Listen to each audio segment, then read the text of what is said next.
Muy bien, jóvenes, pues aquí está nuestro tema de hoy. Nuestro tema de hoy tiene que ver con los temas 13.1 y 13.2. Aquí están. Y son las leyes de Newton. Entonces, este tema es principalmente teórico, no hay tantas ecuaciones, pero pues es importante entender muy bien los conceptos. Las leyes de Newton, que son tres, son las leyes que determinan el movimiento de todos los objetos a nivel clásico, es decir, a nivel de la vida cotidiana, de las cosas que nos rodean. Hay otras mecánicas que describen el movimiento de otro tipo de sistemas, por ejemplo la mecánica cuántica describe el movimiento de sistemas atómicos a nivel del átomo o de electrones, mientras que por ejemplo la mecánica relativista o mecánica de Einstein describe el movimiento a grandes distancias y a velocidades cercanas a la de la luz. La mecánica clásica es la de la vida cotidiana y son las leyes de Newton las que describen todo este tipo de movimientos. Aquí tengo el enunciado de la primera ley de Newton, que como les decía es una ley principalmente inercial. El enunciado dice lo siguiente: todo objeto tiende a permanecer en reposo o movimiento rectilíneo uniforme a menos que una fuerza externa actúe sobre él. Y luego esta primera ley también se llama ley de inercia y abajo puse la definición de inercia. La inercia es la tendencia a mantener el estado de movimiento o bien pueden verla como una resistencia al cambio. Bueno, ¿qué significa la primera ley de Newton? La mayoría de las personas consideran que para que un objeto se mueva, este debe tener una fuerza aplicada sobre él. Por ejemplo, si yo tengo una piedra y quiero que se mueva, pues yo le aplico una fuerza F. Si yo, según la experiencia, le dejo de aplicar la fuerza F, entonces la piedra pues automáticamente se detiene. Entonces eso hace pensar que los objetos tienden a estar en reposo y que para mantenerse en movimiento se necesita que actúen fuerzas sobre él. Sin embargo, esto no es así. Y eso lo descubrió Galileo Galilei y después Newton lo perfeccionó en una de sus tres leyes. La realidad es lo siguiente: si un objeto se está moviendo, entonces el objeto se va a seguir moviendo, siempre, para siempre, a menos que una fuerza externa lo frene. El detalle es que en la Tierra todos los objetos prácticamente siempre están sometidos por lo menos a la fricción, y la fricción es lo que termina frenando los objetos. Pero imagínense que estamos en el espacio exterior, aquí hay, bueno, en el espacio exterior, que eres un astronauta, y tú en el espacio exterior lanzas una pelota de béisbol al vacío, a la nada. Entonces cuando tú lanzas la pelota de béisbol, esta pelota va a tener un movimiento, va a tener una velocidad. Sin embargo, al no haber fuerzas en el espacio exterior, esa velocidad realmente nunca va a cambiar. Siempre va a mantenerse en movimiento la pelota, prácticamente para siempre. A menos que en su camino se encuentre con algo, ¿no? Por ejemplo, una estrella, un planeta, un meteorito, algo que le haga cambiar su velocidad. Pero si hay vacío absoluto, entonces la piedra, la pelota o lo que sea que lances al espacio se va a mover en línea recta y para siempre, no va a haber nada que lo detenga. En la Tierra, si tú lanzas una pelota, pues eventualmente lo va a afectar varias cosas: la gravedad, la resistencia del aire, va a terminar chocando con el suelo y eso pues la va a terminar frenando. Pero si tú por ejemplo tienes un disco y una mesa, sin embargo en esta mesa tú le pones agujeritos de tal manera que salga aire, bueno, esas líneas rojas representan aire, entonces el disco va a estar flotando, no va a estar en contacto con la mesa en contacto directo. Entonces si tú le das un ligero empujón al disco y le das una velocidad inicial, pues prácticamente al no haber fricción, el disco se va a mover en línea recta y no se va a detener, a menos que choque contra las paredes o choque contra algo. E incluso el aire sí ejerce una pequeña fricción. Entonces el disco va a terminar deteniéndose, pero mientras prácticamente se va a seguir moviendo en línea recta. Y eso lo pueden ver con esas mesas que precisamente tienen discos flotantes, se llaman mesas de air hockey, Entonces el disco flota y tú no tienes que llevar el disco hasta el otro lado. Tú solamente le das un empujón inicial y el disco solito va a llegar hacia el otro lado. Esa propiedad de los objetos de mantenerse en movimiento se llama inercia. Si un objeto se mantiene en movimiento es porque tiene inercia. Ustedes han experimentado los efectos inerciales en muchas situaciones.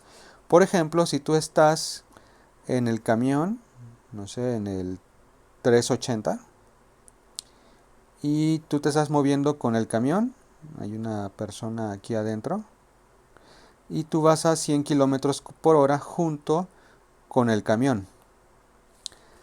Entonces, si el autobús se frena de repente, por ejemplo, alguien le pide la parada y el chofer pisa los frenos salvajemente, pues el autobús va a llegar a una velocidad cero. Sin embargo, tú no. La fuerza no está siendo aplicada sobre ti, está aplicada sobre el autobús. Entonces tú no te das cuenta que el autobús se frena y tú vas a mantener tu movimiento, vas a seguir hacia adelante a 100 kilómetros por hora y no te vas a frenar hasta que te encuentres con algo que te frene. Por ejemplo, el parabrisas, otra persona o un tubo, ¿no? Algo que te pueda frenar. Entonces, si el autobús se frena, tú te mantienes hacia adelante. Eso es por inercia. Y también sucede al revés. Si tú estás en un automóvil y por ejemplo estás aquí, voy a dibujar un automóvil, y tú estás ahí sentado. Ahí estás dentro del automóvil. Si el automóvil de repente arranca y acelera mucho, empieza a tener una velocidad pues muy alta, no sé, digamos que llega a 100 kilómetros por hora, realmente el automóvil es quien se está acelerando, no tú. Tú tiendes a quedarte en tu lugar en el espacio, tiendes a permanecer en reposo. Entonces tú vas a sentir que te quedas atrás o sientes como si te fueras hacia atrás. En realidad no te vas hacia atrás, lo que sucede es que te mantienes en tu lugar. Sin embargo, cuando el asiento del automóvil te empieza a empujar, pues tú ya te mueves también con el automóvil. Pero al inicio tú tienes esa sensación de quedarte en la parte de atrás. Entonces ese es el efecto inercial. Entonces, en resumen, si un objeto se está moviendo, se va a seguir moviendo. Si un objeto está en reposo, va a seguir en reposo. Eso es lo que nos dice la primera ley de Newton. Hay muchos ejemplos que ustedes pueden revisar y al final de este video les voy a dejar en la descripción del video unos links también de unos otros videos de otras personas que pues tienen unos ejemplos también muy útiles. Pero bueno, eso es lo que dice la primera ley de Newton. Bueno, vamos ahora con la segunda ley de Newton. Voy a la siguiente página. Ok, la segunda ley. La primera ley dice que si no hay fuerzas sobre un objeto, este objeto se va a mover a velocidad constante. O bien va a quedar en reposo, aunque el reposo se puede ver como una velocidad constante de cero. Pero pues un objeto siempre se va a seguir moviendo y recuerden, en la Tierra siempre hay fuerzas que terminan frenando a los objetos, pero si quitamos esas fuerzas, si quitamos la fricción o cualquier otra fuerza de contacto, el objeto se mueve en línea recta. Siempre piensen en el astronauta. Si un astronauta lanza una pelota, esa pelota no necesita fuerza para seguirse moviendo. Pero la segunda ley dice qué es lo que sucede si de hecho sí hay fuerzas. La segunda ley dice lo siguiente. Si una fuerza, la voy a escribir aquí, si una fuerza actúa sobre un objeto, este se acelerará de manera proporcional a la fuerza e inversamente proporcional a la masa. Este es el enunciado de la segunda ley de Newton. Lo vuelvo a leer. Si una fuerza actúa sobre un objeto, este objeto se va a acelerar de manera proporcional a la fuerza, es decir, mientras más fuerza, más aceleración, e inversamente proporcional a la masa, es decir, mientras más masa, menos aceleración. Vamos a hacer en la siguiente página un pequeño experimento. Para todo esto, ¿qué es la masa? La masa tiene varias definiciones, por ejemplo, se puede definir como la cantidad de materia que hay en un objeto, se puede definir como la acción del campo de Higgs sobre las partículas, una definición más sofisticada, pero nosotros lo vamos a definir como la medida de inercia. Medida es la definición mecánica, la medida de inercia de un objeto. Y recuerden que la inercia es la resistencia a cambiar su movimiento, la resistencia a moverse, o más bien a cambiar su movimiento. Entonces, mientras más se resista un objeto a moverse, o más bien dicho, a acelerarse, más masa tiene. Como les digo, vamos a pensar en un pequeño experimento. Supongamos que tenemos dos objetos iguales, de la misma forma, dos cajas, y nosotros aplicamos una fuerza sobre el primero. Le vamos a aplicar una fuerza, digamos, de 100 newtons. Recuerden, las fuerzas se miden en newtons. Y uno registra que el objeto, sin tomar en cuenta la fricción y otras fuerzas, tiene una aceleración 1 de 2 metros sobre segundo al cuadrado. Entonces, eso es lo que registra sobre el objeto 1, que voy a llamar M1. Ahora, sobre el objeto 2, que recuerden que tiene la misma forma, color y tamaño, le aplico la misma fuerza, también le aplico 100 newtons. Y uno registra cómo se empieza a mover el objeto y uno se da cuenta que la aceleración de este objeto ahora es de 1 metro sobre segundo al cuadrado. Es decir, tienen la misma forma, pero no se aceleraron igual. ¿Qué puede concluir uno de este experimento? Lo que se concluye es que, pues al ver que el objeto 2 es más difícil de acelerar con la misma fuerza, pues la masa 2 es mayor que la masa 1. ¿Por qué? Porque el objeto 2 fue más difícil de acelerar. Entonces, mientras más masa tiene un objeto, va a ser más difícil que éste se acelere. Entonces, eso es lo que vamos a entender como masa. ¿Qué tan difícil es empezar a moverlo? O cambiar, o frenarlo, o cambiarlo de dirección. Cualquiera de esos efectos es darle una aceleración al objeto, y mientras más difícil sea hacerlo, pues entonces más masa se dice que tiene este objeto. Entonces la masa es una medida de resistencia. Ok, vamos a la siguiente página. Ya más o menos entendiendo esto, entonces si tenemos un objeto de masa m y yo le aplico una fuerza, la segunda ley de Newton dice que este objeto se va a acelerar, va a tener una aceleración a, y que esta aceleración a es proporcional a la fuerza, mientras más fuerza, más aceleración, pero es inversamente proporcional a la masa, por eso la pongo en el denominador, porque si la masa le pongo el doble, la aceleración se disminuye a la mitad. Entonces, eso sería lo que quiere decir la segunda ley de Newton. La aceleración es proporcional a la fuerza e inversamente proporcional a la masa. Lo que se suele hacer es espejar la fuerza y escribirla como masa por la aceleración. Pero no solo eso. Dado que la aceleración y las fuerzas son vectores, pues entonces aquí le pongo pues carácter vectorial. Y como además sobre el objeto no necesariamente es una sola fuerza, lo que vamos a poner es sumatoria de fuerzas. Entonces la segunda ley de Newton dice lo siguiente: la suma de fuerzas sobre un objeto es igual a la masa por la aceleración. ¿Y qué implica esto? Que si la suma de fuerzas es 0, entonces pues no hay aceleración, porque si tengo 0 del lado izquierdo, también va a ser 0 del lado derecho. Entonces la aceleración es igual a 0. ¿Y qué significa que la aceleración es igual a 0? Pues que no cambia la velocidad. Significa la velocidad constante.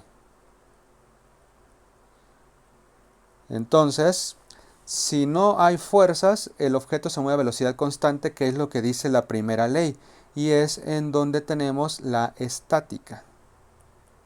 La estática es cuando la suma de fuerzas es cero y por lo tanto la velocidad es constante, o bien el reposo. Pero si la suma de fuerzas no es cero, entonces tenemos dinámica. Esa podría ser la principal diferencia entre estática y dinámica, que en la estática la suma de fuerzas es cero, por lo tanto no hay aceleración, por lo tanto el objeto se mueve a velocidad constante o bien está en reposo, y si la suma de fuerzas no es cero, entonces el objeto se acelerará, y entonces tenemos la dinámica. Bueno, entonces si tenemos que la sumatoria de fuerzas es igual a la masa por la aceleración, al ser estos vectores, realmente pues esto se tiene que descomponer. Se descompone en x, la suma de fuerzas en x va a ser igual a la masa por la aceleración en x. La suma de fuerzas en y va a ser igual a la masa por la aceleración en y. Y si estamos en tres dimensiones, pues también la suma de fuerzas en z es igual a la masa por la aceleración en z. Con estas ecuaciones vamos a estar trabajando todo el tiempo. Ecuaciones de la dinámica o leyes de Newton. Hay que aprendérselas muy bien. Suma de fuerzas es igual a masa por la aceleración. Ok, ya para terminar el video vamos a establecer otros dos conceptos. El primero de ellos va a ser el peso. No confundan masa y peso. La masa es tu medida de inercia. La masa se mide en kilogramos. A pesar de que todo el mundo dice que tenemos un peso en kilogramos, realmente lo que estamos dando es el valor de la masa. La masa es un número constante, siempre lo vas a tener, independientemente de dónde te ubiques. Pero el peso va a cambiar dependiendo de tu ubicación. De hecho, podemos decir que el peso es la fuerza de atracción gravitacional.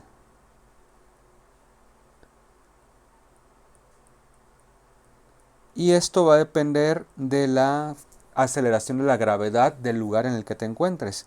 Específicamente, el peso, que vamos a describir con la letra W, va a ser igual a la masa multiplicada por la aceleración de la gravedad. Entonces esa va a ser nuestra definición de peso.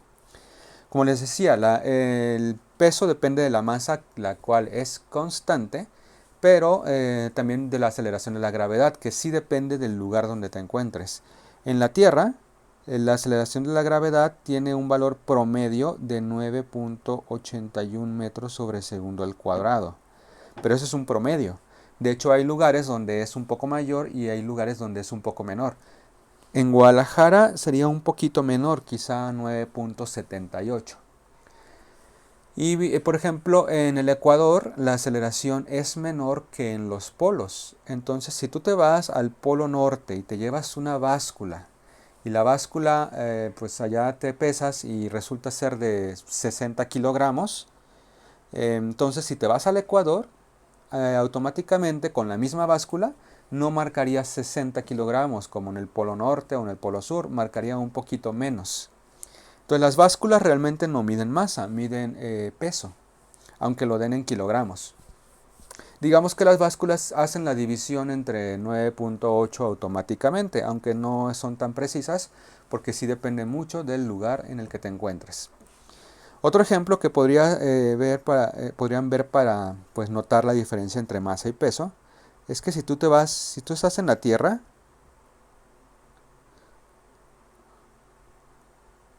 o en la Luna, no es lo mismo en cuestión de peso. Lo que sí es lo mismo es la masa, porque pues tu cantidad de materia es la misma, o bien es igual de difícil acelerarte en la Tierra que en la Luna. Entonces en la Luna una persona tendría la misma masa. Sin embargo, en la Tierra G es 9.8 y en la Luna G es 1.6.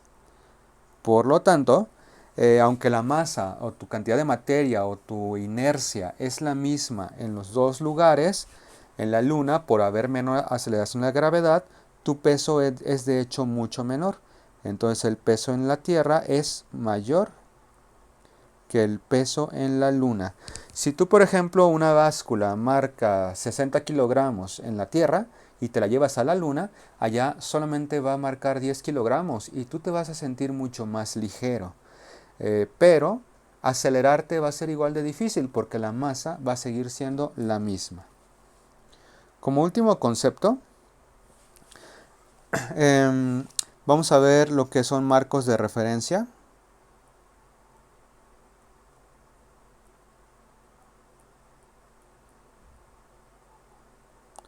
Un marco de referencia es el lugar respecto al cual mides las cosas.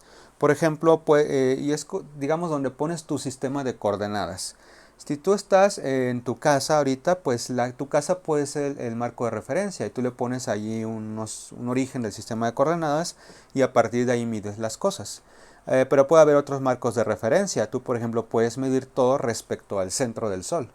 Entonces ahí el Sol sería tu marco de referencia. Bueno, pero hay dos tipos de marcos de referencia, los marcos inerciales y los no inerciales. Los marcos de referencia inerciales, la definición es un poco extraña, es aquellos donde se cumplen las leyes de Newton. Entonces, ¿que no siempre se cumplen las leyes de Newton? Sí y no. Pues vamos a ver qué significa esto. Si tú estás, vamos a hacer un experimento. Si tú estás ahorita en tu casa, puedes lanzar una moneda hacia arriba. Y la moneda va a caer directamente a tu mano. De nuevo. Pero pasa lo mismo si tú estás en un avión. Y el avión ya tiene velocidad constante. Cuando está a la parte más alta y llegó a su velocidad de crucero. Esa velocidad es constante y es muy alta, es aproximadamente 800 kilómetros por hora. Sin embargo, si tú estás dentro del avión, vamos a poner una caja que represente el avión, este avión se está moviendo muy rápido, 800 kilómetros por hora. Entonces, si tú estás dentro del avión y tú lanzas la moneda hacia arriba, entonces la moneda va a caer otra vez en tu mano, va a caer verticalmente. No por el hecho de que te estés moviendo, la moneda va a hacer cosas raras. Dentro del avión, es más, tú ni siquiera te podrías dar cuenta que el avión se está moviendo si no fuera por el ruido, si no fuera por las ventanas y si no fuera por las turbulencias, que vamos a hablar de ellas un poco más tarde. Entonces el avión y tu casa, que tu casa está en reposo, ambos son marcos de referencia inerciales porque se cumplen las leyes de Newton. Aunque el avión se mueva, tú no sientes la velocidad. De hecho, la velocidad no se puede sentir. Tú no puedes saber a qué velocidad vas. Si tú vas en un automóvil y estás con los ojos cerrados, intentas saber a qué velocidad vas, no lo puedes saber, siempre y cuando la velocidad sea constante. Entonces, los marcos de referencia inerciales son de hecho aquellos que están en reposo o se mueven a velocidad constante, AB constante.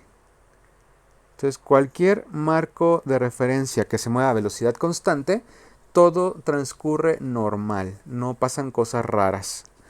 Pero ahora vienen los marcos de referencia no inerciales. Si tú, por ejemplo, estás en el mismo avión, pero el avión pierde un motor y empieza a moverse pues erráticamente, y tú estás dentro del avión y lanzas tu moneda, la moneda no va a moverse de arriba hacia abajo como en los marcos de referencia inerciales, sino que también se va a mover pues erráticamente. Entonces tú pensarías que ahí no se cumplen las leyes de Newton porque pues una moneda que sube simplemente debe caer. Pero aquí estamos haciendo movimientos raros. Y les puedo proponer otro experimento. Si tú lanzas una moneda justo cuando un auto está arrancando, la moneda no va a caer en tu mano, se va a ir hacia atrás. Esto es clave porque los marcos de referencia no inerciales son aquellos que están acelerados. Si tú intentas hacer experimentos mientras el lugar donde te encuentras está en aceleración, entonces las cosas no van a ocurrir de manera normal. o en rotación. Recuerden que la rotación también es una aceleración normal o centrípeta. Igual, si tú estás en una plataforma giratoria y lanzas un objeto hacia arriba o hacia cualquier lado, el objeto no se va a mover como siempre se mueve en los marcos de referencia inerciales. Y les invito a que hagan el experimento, busquen un lugar que esté en rotación y lancen la moneda hacia arriba y van a ver que va a ser todo menos caer en sus manos. Entonces distingan los marcos de referencia. Los marcos de referencia inerciales son aquellos en reposo o que se mueven a velocidad constante como el avión, y los no inerciales son los que se aceleran, como el avión que pierde un motor o un objeto o una plataforma giratoria. Bueno, eso es todo por este video, que ya está un poquito largo, 25 minutos, pero es importante que entiendan bien estos conceptos. Ahora, finalmente, no se les olvide también ver en cuanto puedan los videos que voy a publicar en la descripción. Son del canal Quantum Fracture, que es muy bueno, se los recomiendo. Quantum, de un youtuber pues ya famosillo. De este canal les puse el link a 2 videos y espero que los vean. Entonces, jóvenes, pues es todo por esta clase, que es más que nada teórica, pero ya en la clase online pues ya vamos a resolver algunos ejercicios relacionados con este tema. Bueno, pues hasta luego.